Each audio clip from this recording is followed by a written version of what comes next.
Selena, we've made it to the end. This is our season 1 season finale. Is it the end or is it just the beginning? Ooh, how existential. Yeah, I think this is the end of the beginning of something amazing.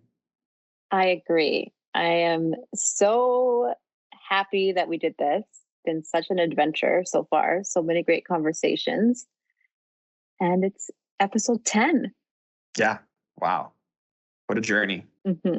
So who do we have on this episode to wrap up our first season? We have the one and only Logan Widdicombe, and she is a social media strategist here at ZGM. And we work with Logan all the time with our homebuilder clients and other clients. She is fantastic, and she's going to share so much insights and knowledge with us about how to get the most out of your social media channels right now and what to be prepared for in the future. Yeah, this is going to be a really exciting episode for sure, because I know from the conversations we already have that social media is changing big time. So much. It's unbelievable. Rapidly. And so quickly. Exactly. Yeah. All right, let's bring Logan in and start this conversation. Let's go.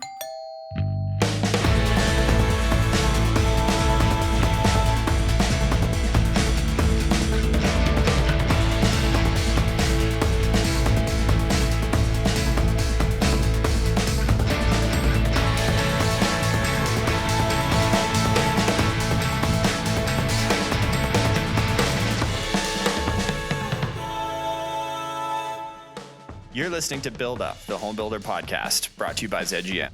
I'm Jordan. And I'm Selena. We're marketers and brand strategists. And we love applying our expertise to the home building industry. Join us as we uncover industry insights, chat with colleagues, and explore exciting ways to push the home building world forward. Welcome to the show, Logan. Thank you for being our season finale final guest for season 1. Thanks. I'm excited. This is my first podcast experience. Oh, welcome. I feel like we need some kind of music there. I think there needed to be like season finale, boop, boop, boop, boop. And then, yeah, like, right? We're not cutting that out. Jordan singing, that's going to be our intro music. Oh, yeah. Or maybe we could do something better. That's what editing's for. We started this conversation kind of in our podcast green room, and it was like, the social media conversation was like getting out of control. And it was like, hold on, like we're not even recording yet. Like wait until we get into the recording. Needless to say, today's episode is really exciting. And we're talking about the evolution of social media and how that is really going to start to like exponentially change in the near future here. Logan's prediction, I think, is like 6 months, and everything we're going to say today is going to be obsolete. But really, how the world of social media is changing faster than maybe it's ever have, and the effects that that's going to have on home builder marketing, which I'm really excited about this conversation. But before we kind of get into the future of it all, I want to take a little bit of a step back on social media, and I want to talk to what social media has been so far and what has worked for social media for home builders, or maybe even otherwise, just over the past few years. So can you get into that a little bit for us, Logan? So historically, social media has been a really fantastic communication tool to really connect the brand with their direct community. And I think home builders have a really unique experience here to kind of connect with their physical community in a virtual setting and be able to provide insights and helpful information to their homeowners within their communities. But now we're starting to really see that evolve and transition, especially over the past few months, and how Facebook and Instagram are really starting to evolve as platforms, and how those messages really need to change. Yeah, Logan, I agree. It's changing super, super quickly. But there's also, I think, a lot of good things that home builders have been doing in the past, and a lot of growth on social media channels. I know you've been involved in working with a lot of home builders in the past as well and helping them grow their social channels. Do you have a couple of examples of some like fantastic social media case studies or things that you've been involved in, or just that you've seen in home building and beyond that you think could still be used right now? If they have the ability to adapt to all of the changes that are kind of going on in social media right now, but also if they're really understanding their brand to the fullest and expanding on who they are and living their purpose on social media through all of these different channels, whether it's Facebook and connecting with their audience directly and providing insights, providing their homeowners and community residents with tangible information that they can use to better their daily lives, as well as Instagram if they're sharing any regular information about community development, any new kind of products coming in, whether it's new homes, if people are looking to move up or downgrade, and just really understanding the aspect of where their community is at that point in their life, in what stage they're at, where their family is, what their next step is and their next goals and aspirations, as well as connecting directly to that audience. So one thing that social media managers and all marketers should really do is understand exactly who your audience is on social media and really listen to your social media managers, because they're the ones that talk to your audience on a daily basis. They're the ones that understand exactly who's engaging with your brand online. And they're the ones that eventually develop these relationships and these friendships between the residents and the brand itself. Just in my background, I really developed strong relationships with specific homeowners directly. And we ended up using them as brand advocates for campaigns, for photography, for testimonials. And they really just became the bread and butter of all of our campaigns because there were these huge advocates. It's kind of at the start of influencer marketing where people could really start to see that face and that voice behind the brand and identify with these people because they were just average people in Alberta. They were the people that you'd see at the grocery store, the people walking down the street. We didn't want anyone to be too polished, too finished. We wanted that real authentic voice. And we really wanted to showcase our specific home buyers. So by showing them on social media and getting the communities to engage with them directly, it was a really great way to share our story, share our brand, and really showcase our purpose to the fullest. Such a great example, Logan. I think you nailed it. That's like the building the human connections like on social media is so important because that's what people are going there kind of to see, and authenticity. I keep hearing authenticity. Like if your social channels aren't showing real stories and the authentic truth of who your brand is, like you need to start doing that. And that's such a fantastic way of actually bringing your customers into the spotlight. And don't fall into that trap of being too polished. Like the social media trap is that you over polish things and then it just looks so fake and it's so not engaging. Like try to be real. Yeah, we want to see the mess ups. We want to see the authentic kind of voice behind the brand. And if someone trips on their words in a quick video, share it. We want that. That's what we love. Humanity's not perfect, for sure. One of the things that I always wonder, Logan, I don't know, I feel like this is evolving, so I don't know if it's an answerable question, but what is the right mix between curated and inspirational and then authentic? Because on the one hand, it's like, yes, we want to see real people being real people, like really living in these spaces and building these communities. But then on the other hand, I also kind of want to see like the glossy magazine photos of the home. So it's like, what is the right balance? It's important to stay consistent with your brand's visual identity. So if your brand is more polished, you definitely can have that authentic angle with a little bit more of a polished finish to it. And that would just come through in the execution side of things, whether it's the production value of it, as well as maybe your content on social media is just a little bit more higher quality. You're not shooting on your phone, you're actually using a DSLR. Versus maybe someone who wants to be that more raw, authentic, in the moment messaging. So it kind of just depends on your brand in general and how you want to execute that through social. I want to take this opportunity to kind of transition from talking about the past to talking about the future. And in that transition, I want to take a look at, just based on what's worked in the past and all of your experience in social media and looking towards the future, what is sort of at the core of what social media is? This might be like a really big, almost existential question for social media, but like, what is what is the core of social media? Like, why does it sort of work as a tool? Social media is fantastic for community building and telling your story. That is what it is at the foundation. That's where brands go to really showcase who they are, what they do, and communicate with their audience directly, and show that human element to their brand. Traditional advertising is really great at getting that awareness out, just getting that kind of brand, overarching brand messaging.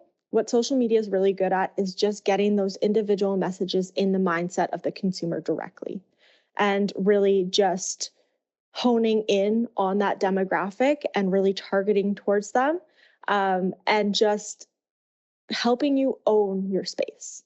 The way the world's kind of shifting is to really focus on that storytelling element directly with your audience through direct messages, any type of promotion that you can really share with them, as well as direct sales. So as we kind of move into the next phase of social media, we're looking more at how we can sell. And historically, social media has been more of that community building element, but now it's community-based selling. And really trying to understand what that looks like for your brand is going to be very important moving forward.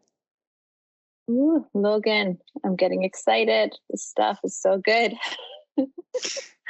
Logan, is it fair to say that for social media and in the past and as far as we can see into the future, if you are, true to your purpose, if you really understand who your audience is and you're talking in a real down to earth fashion on social media, like, is that some of the ingredients to some success on social media? Definitely. You want to speak the way your audience speaks while still really capturing your brand.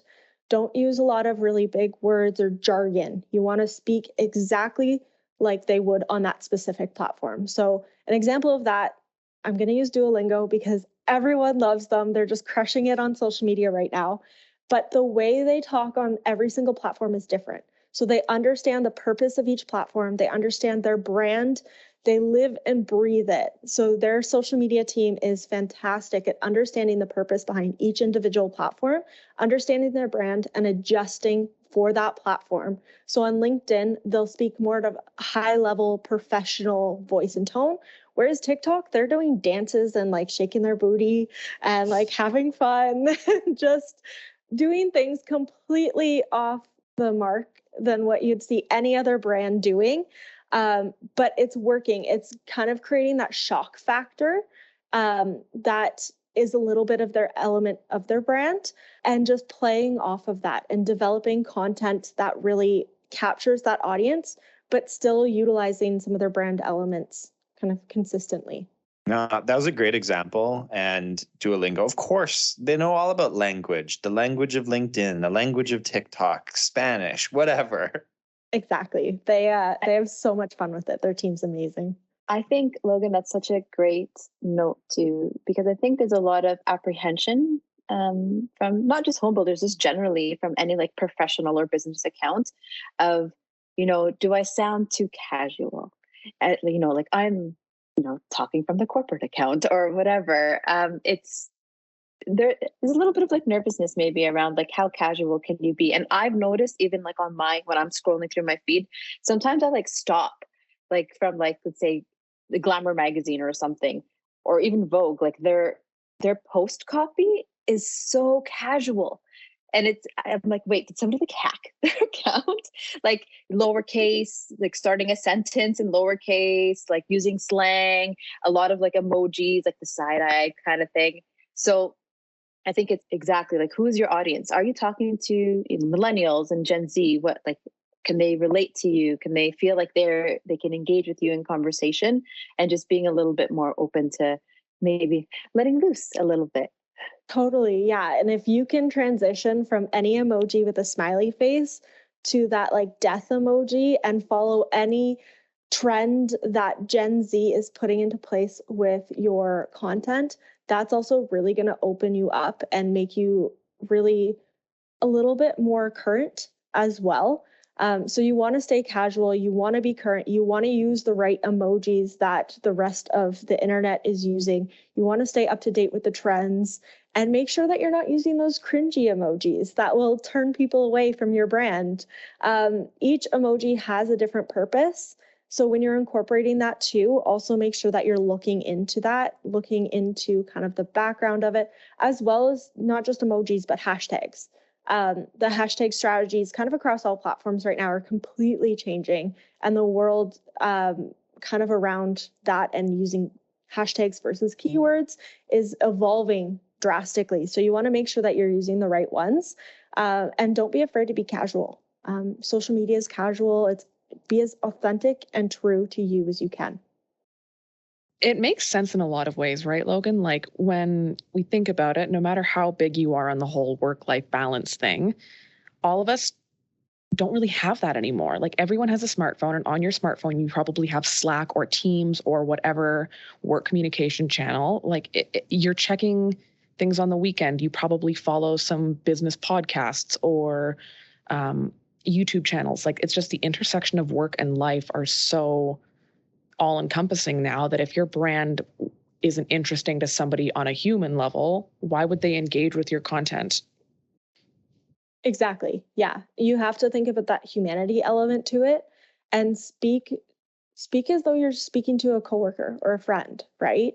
One really great way to really write social media content is don't necessarily dumb it down, but focus on really speaking to your friend, speaking to your colleague. You know these people, you know that what they're engaging with. Look at the other brands that they engage with, see how they speak on social media, and model your voice similar to that.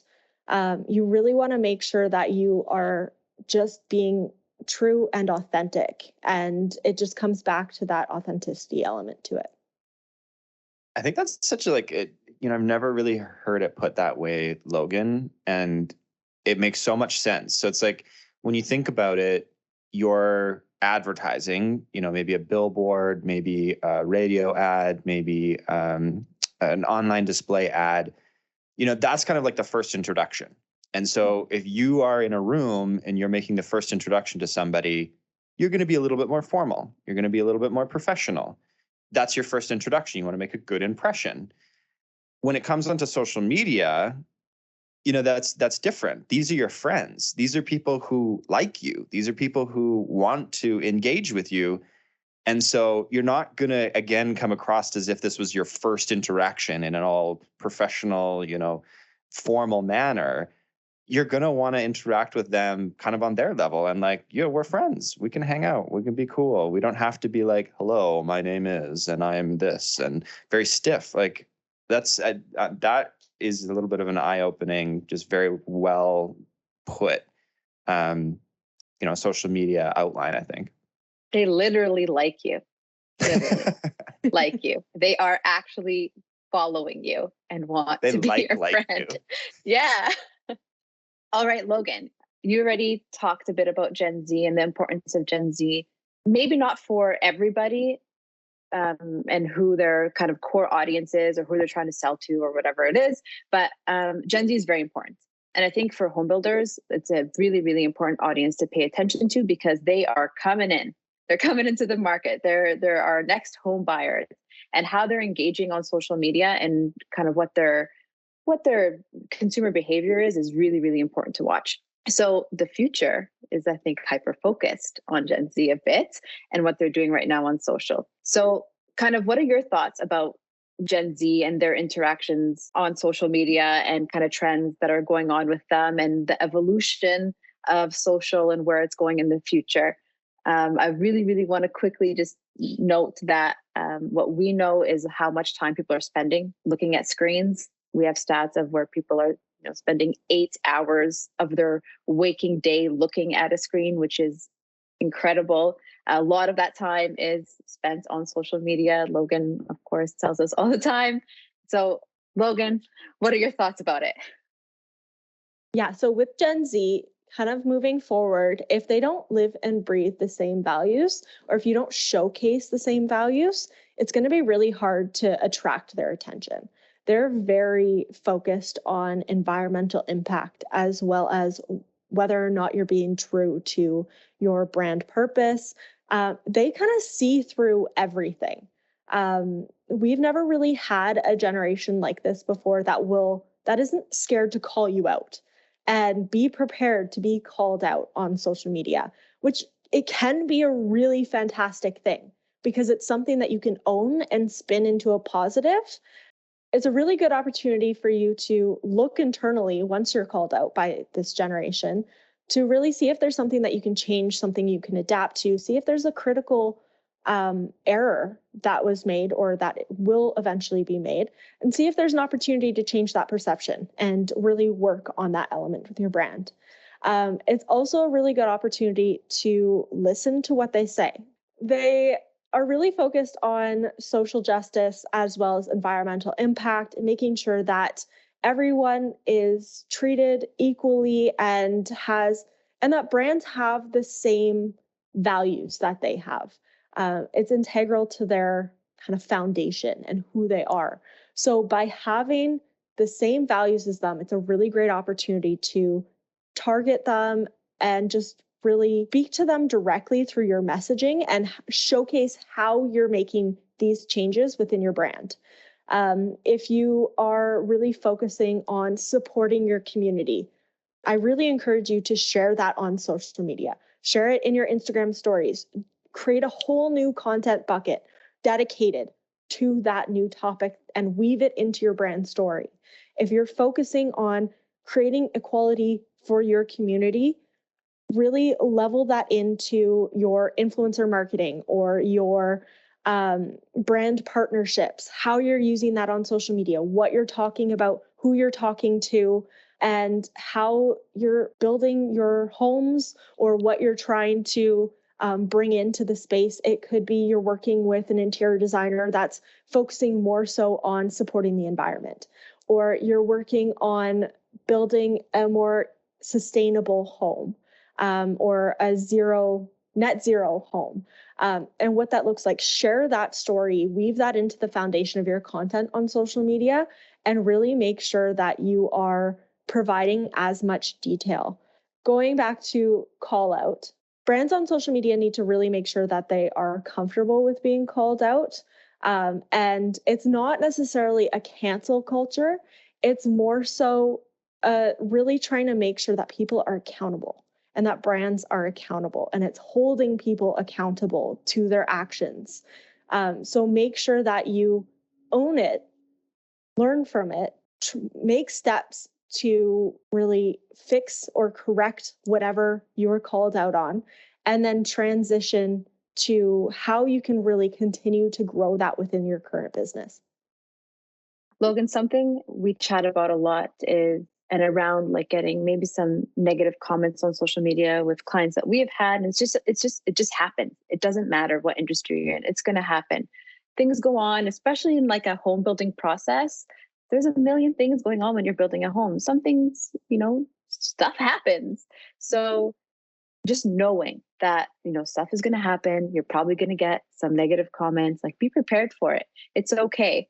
And having a plan is really important of how you kind of approach some negative comments on social. Maybe something goes up a little bit more. We've seen a lot of people get really nervous in those situations. And Logan, you and your team handle it like a pro. You know how to kind of deal with that when it happens. But I think it's just understanding that it's going to happen. Having the resources in place to handle it is also really important.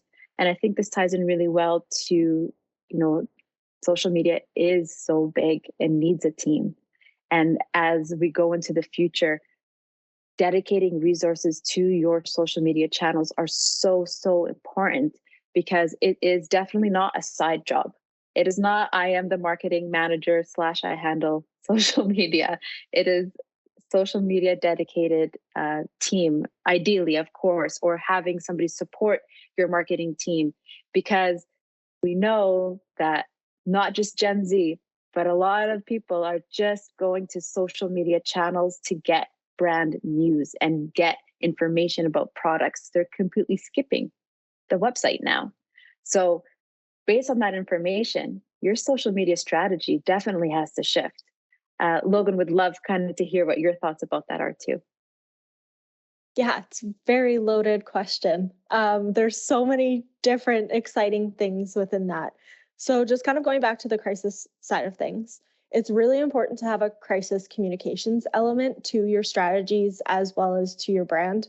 If you have someone on PR or a contract PR person, it would be really great to kind of have them develop some messaging along with your social media team, just to make sure that there is an element that protects your brand as well as protects the team.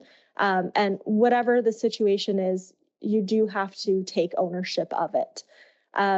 Going back to the social media team element, definitely need more than one person.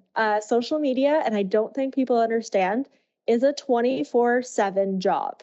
It does not stop at 5 p.m. We still check our phones evenings, weekends, holidays, Christmas, New Year's, Easter, anything. We are always on. We don't stop. When you're talking about managing social media channels, it should definitely come from a direct social media person versus having a marketing manager or marketing director managing the platforms. It's really important to make sure that you have someone 100% dedicated to it, but you also have to think too that when you're checking in on them, make sure that there's no burnout if they are a team of one. There's a lot of negativity going on in the world right now. And as a social media manager, we don't get a break from that. We're constantly bombarded by a lot of negativity and all of the hate speech that's on social media right now. We can't get away from it. We don't necessarily get a break from it. So you really have to make sure that you're checking in on your team regardless of the industry that you're in. And you also want to make sure that you are supporting them, giving them the resources that they need in order to be successful, and really make sure that they're supporting your brand in the best possible way. And when we're talking about using social media as a way to engage people versus using a website, a lot of platforms like Facebook and Instagram, even TikTok, are incorporating shop functions. Twitter has also been rumored to be incorporating that shortly as well. So you're really going to be focusing on selling on social media through your story and through visual storytelling. That could be through video content, as well as integrating your online store with Shopify and Instagram integration, so that people can purchase within the app. Instagram's really going to be focusing on selling on the platform versus sending people elsewhere. So if there's a way that you can incorporate your store onto these platforms, it's going to help you grow so much faster, help you sell. And also that's the way the world's shifting. We're all shifting towards social selling. Every platform is moving that way. We're going to be incorporating it across the board. If you listen to Instagram's weekly updates from their CEO right now, all he ever talks about is social selling. And that's the way the platform's going. So there's going to be more and more updates coming to each platform, allowing for this integration. So really be mindful of that and see if there's a way that you can start selling through social. I think selling on social is here. What you're saying, Logan, it's happening.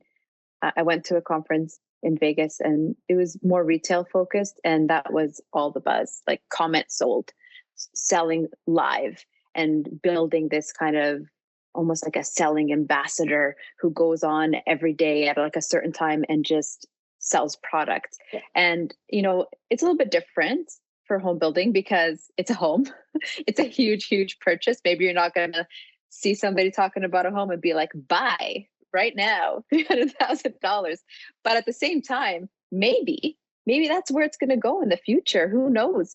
So I think there's a lot of learnings from that behavior that home builders could kind of start, chipping away and taking little pieces from. So if consumers are really starting to engage in this, I'm going on social, I see the product I want to buy, that means we should be really, really focused on showcasing more of our products on social. So doing more live home tours, maybe, getting maybe a brand ambassador, using your sales team. If your sales team is uncomfortable, get people who are comfortable to help your sales team really showcase product and talk about things in a very human, authentic way. Turn on faucets, make a coffee, that kind of stuff, I think is a maybe more right now thing you could do instead of, selling this home right now online. However, who knows? Like Logan, you said, in 6 months, everything could change really quickly and maybe it becomes more of a reality. Yeah, definitely. And platforms like TikTok are actually hosting live selling sessions, I guess you could say, where brands will actually host an influencer and they'll talk about the benefits and features of a product and people can actually purchase right there.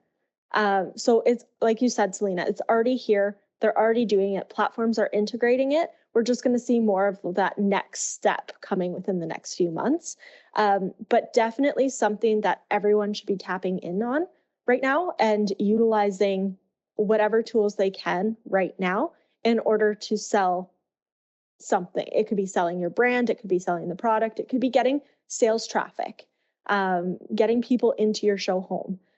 Or maybe you host a live session with your sales team and you talk about the benefits and features of this specific model and what people can expect and have those sessions more regularly.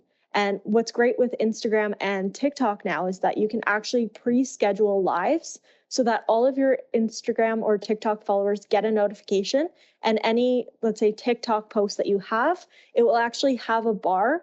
For any time your video's on a For You page, it will have a bar that will actually say you're going live at this date and time. If people click on that, they can actually get a reminder. So it goes to a push notification on their phone and it will remind them that you're going live so that they can participate in that session, ask questions, and make a purchase. I think the idea of live selling is so interesting. It's like the infomercial of 2022. Like, honestly, here's all the QVC. stuff. Yeah, buy now for 10 easy payments of, I don't know, $199,000 for a house. No, I don't know. But it is so interesting. And I think it gives you such a great opportunity to really dive into some of the cores of your brand. Like when we talked about the role of traditional advertising, more of that awareness building advertising.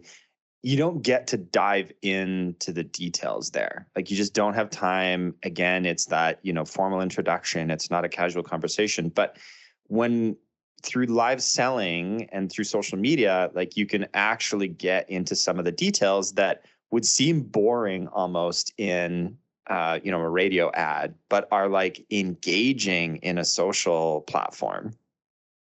All I can imagine, and I've talked about this before, and I'll probably make fun of him for it again, is Jordan going through every home that we toured in Dallas and opening every cupboard and slamming it because he wanted to see if there was soft shut drawers. And I just imagine that's something that you could do over an Instagram live. You could, like Selena was talking about, making the coffee, go through and slam every drawer. You could take comment section questions like, let's say Jordan's lurking in an Instagram live on a home tour and he's like, slam the drawers, slam the drawers.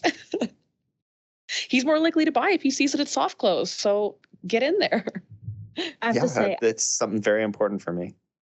I just went through a show home and made a TikTok and I slammed every cupboard and fridge door and everything to show that it was soft close because that is such an important feature. And if it's not soft close, I will not show it. Can you imagine the volume of content in a house? You could, it's unbelievable. This is such an incredible opportunity, I think, for the home building industry to really just dive in and use your huge library of content waiting for you in your homes to just showcase everything. And because we know this, the trend is video, like Reels is huge, TikTok is huge.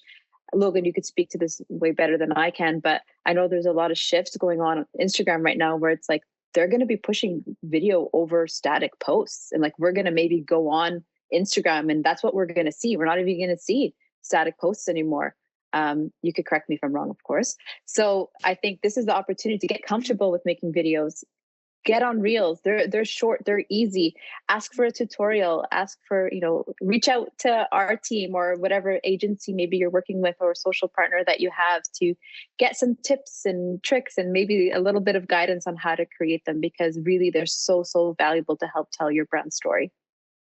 Yeah, exactly. And with kind of the new integration with Instagram's algorithm and the constant changes, we're seeing a massive shift in just the way the platform is utilizing static content and really pushing it out to their audience. So we're seeing a massive decrease in overall engagements, as well as a huge decrease in reach. Our reach has drastically diminished on the platform, as well as the entire hashtag strategy has completely changed. We were always told that, okay, 30 hashtags in the comments, perfect.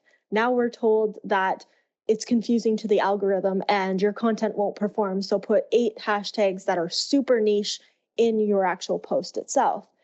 Now we're told, okay, hashtags aren't a thing anymore. Just use keywords. So people are going back to like that black hat way of SEO where they're keyword stuffing in their Instagram captions. Please don't do that.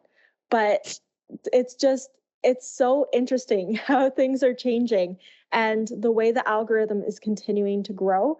Video content is going to be, well, it's already here. It's huge. Since 2017, video content has been the biggest thing that you can create for your brand. And now it's at a point where if you aren't creating video content, you're almost too late. And I don't want to say you're too late because you can always jump on the trend, but you need to be ready for it. You need to get your team prepared, and you need to start creating it now. I feel like we could go on with this conversation forever, and we're definitely having Logan back for a future episode because there's just so much to talk about, which is amazing. But I want to conclude this episode, and actually this season, in our normal fashion of asking what everyone's top episode takeaways are. So my top takeaway from this episode, I am so lucky that I already do a lot of work with Logan and we collaborate quite a bit on things. So I feel like I have a lot of good knowledge from her. But my top takeaway from this episode and conversation particularly is brand consistency through every channel.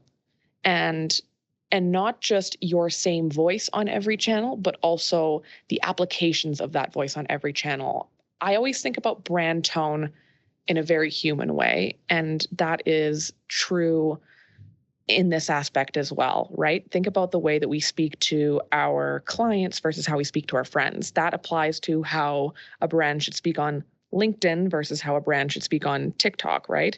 And so I think that interesting and different application of your brand tone is my big interesting takeaway from this episode. I want to go next and just sort of build off of that, because I think mine's very similar. And this was almost like even just like an eye-opening moment for me in today's episode, is sort of talking about that brand tone, and talking about how, you have to look at all of your things very differently. You're telling the same story. You're still the same, entity. Doesn't matter what platform you're on. It's just that, in your radio and in your outdoor and in your maybe print and online digital advertising, you have to think of the approach. You have to think of what the audience is doing in that moment. You have to think of the consumer journey. Like maybe this is the first time they've ever met you. You're not going to be super casual and sly and whatever on those platforms. You just can't be. Like you've got to be more introductory. You've got to be more interesting. You've got to make that good first impression. Whereas on social, these are your friends. You're hanging out with your friends. Yes, you're still the same entity. You're still saying the same messages. You still have the same purpose, but you're doing it in a different way. You have to think of it that way. Otherwise, neither of them are going to be successful. If you try to do the same on both, it doesn't work. If you try to be, formal on both, it doesn't work. If you try to be casual on both, it doesn't work. You've got to understand who you're interacting with, what they want, and how they want to interact with you there. And don't be so formal on social media. So yeah, similar to Santana, but it's the evolution building on it, maybe. Classic Jordan, building on it. I think I have 2 key takeaways. The first is, I know everybody has been saying it for a long time, like invest in your social media, make sure you're on social. What's your social content strategy? I feel like it was almost like a nice to have before. And now it's like you need to be on social in a good way, not in just a casual way, but in a strategic way. Social media isn't just like a side nice piece thing. This is like a really, really important part of your media strategy and your communication strategy. Putting resources towards your social strategy is a must. That's the first thing. The second thing is have fun. I think this is a great time for you to talk, tell your brand story, talk about what's going on, use video, like video. This is, take your team out to some sort of like a video tutorial thing and get them engaged, get them excited. A lot of people are afraid to be on camera. You don't need to be on camera all the time. There's a variety of ways that you could shoot video that don't require you to be like in a selfie kind of thing. But at the same time, people love that human connection. So thinking about how you can incorporate more of that human element is also really important. And maybe it's finding somebody on your team or bringing somebody onto your team who is more comfortable. Those are my two things. Logan, best for last. I would say adaptability, and just really make sure that you understand each platform, try things. If it doesn't work, be adaptable. You don't have to stick to it. You can change it. Social media is just that evolution, I guess. And it's a platform for you to play and have fun. And it doesn't have to be serious all the time.